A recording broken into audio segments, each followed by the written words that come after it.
The day that all of the rest of the people that were enslaved found out that they were free, yes? There goes a shout right there, because they were enslaved 2 years longer than everybody else. So we celebrate today on behalf of all of those who went before us, who couldn't stand out in freedom and do what they wanted to do. So we give thanks for them and we respect and honor them. This is from Dr. Mannan's book, The Pearls of Love. And this is a story, The Last Wish of the Sultan of Love.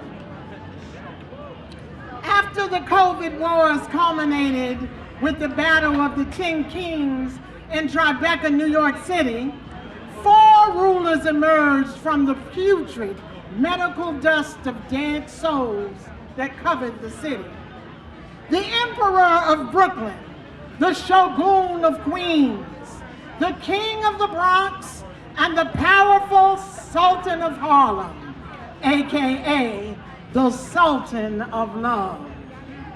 After having lost Lower Manhattan to the Emperor of Brooklyn, the Sultan of Harlem retired to his palace in Marcus Garvey Park with badly wounded pride. He knew that he could not survive nor could ever hope to compete in the battle to vanquish the monster of Staten Island, the only unscathed province in the great city. So, as he prepared for death, he summoned his 4 wives and asked which of them loved him enough to join him in the afterlife. He assured the volunteer that her family would be cared for until the end of time. The 4 women ran in 4 directions, but he had them all dragged back.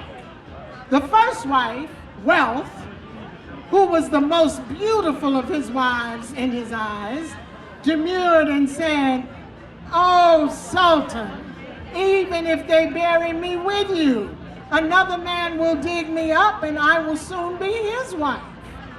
"True," said the Sultan, and dismissed her. "I will give you to my estate." The estate accepted her.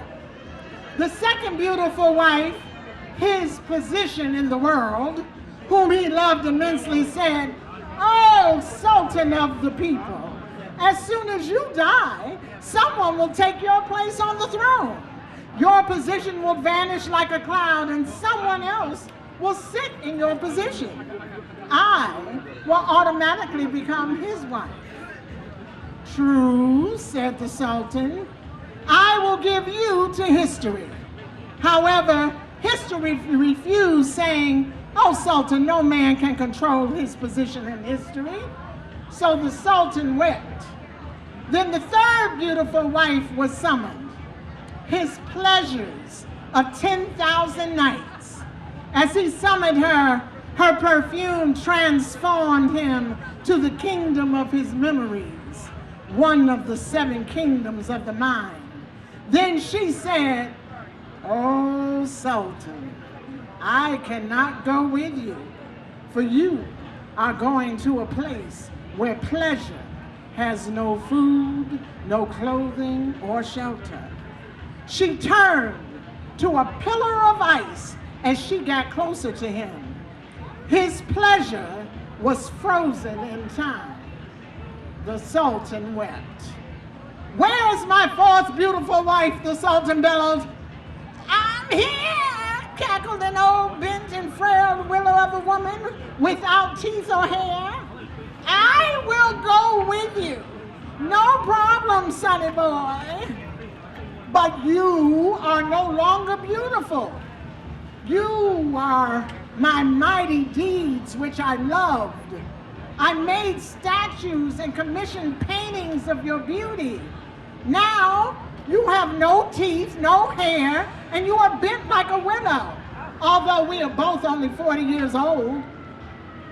"I'll explain," wittily she said. "I have no teeth, because you never smiled at anyone. I am frail because you never supported anyone's interests but your own. I have no hair because I wore a wig that was woven on the loom of your pride.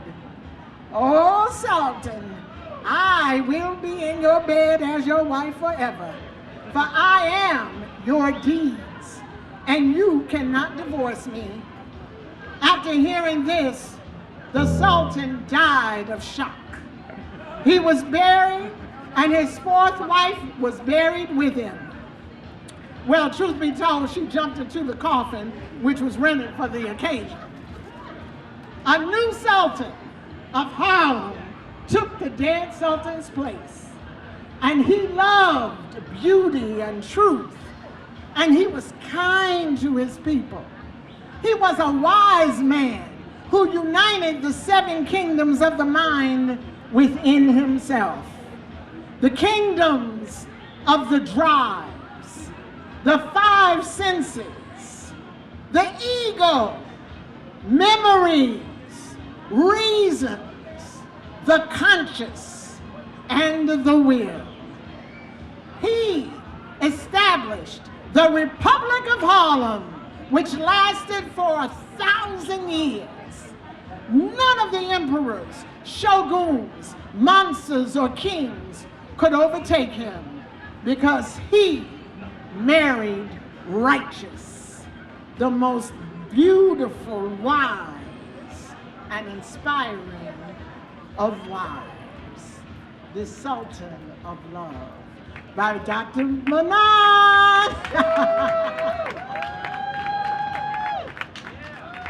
I'm going to read one more for you right now.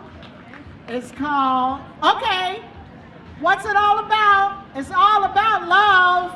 It's all about love, loving yourself, loving each other, loving the Creator, and loving your community, loving Harlem.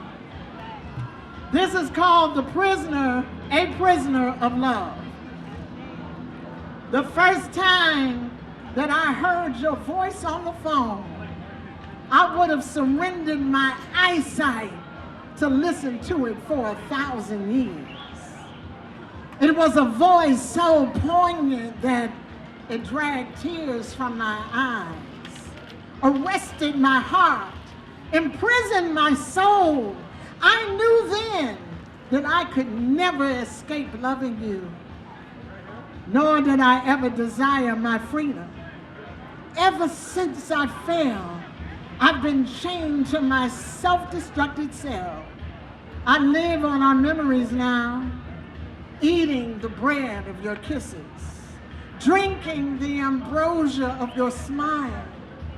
The warden gave me 3 wishes to choose: better food, better cell, or more better blues. I begged him to parole me to your touch, to sentence me to hear your voice once again, to place me in the custody of your embrace. I guess I'll die in this lonely, weather-beaten place, hoping to put a smile on your face, thankful when it's you I see, because, darling, I will always be a prisoner of your love. Dr. Mannan! Sultan of Love. All right, Sultan. One more, just one more. The search. If I had searched for you among the stars, I would have found them, making prostration to the bright brilliance of your beauty. If I had looked for you among the mountains, I would have found that they had flattened themselves before the face of your humility.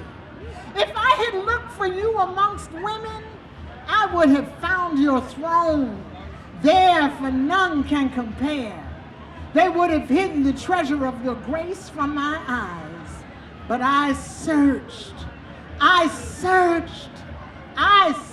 the sweet glow in your eyes, on a snowy winter night, and soon I found you there, a flame dwelling in my heart. Dr. Mannan, thank you.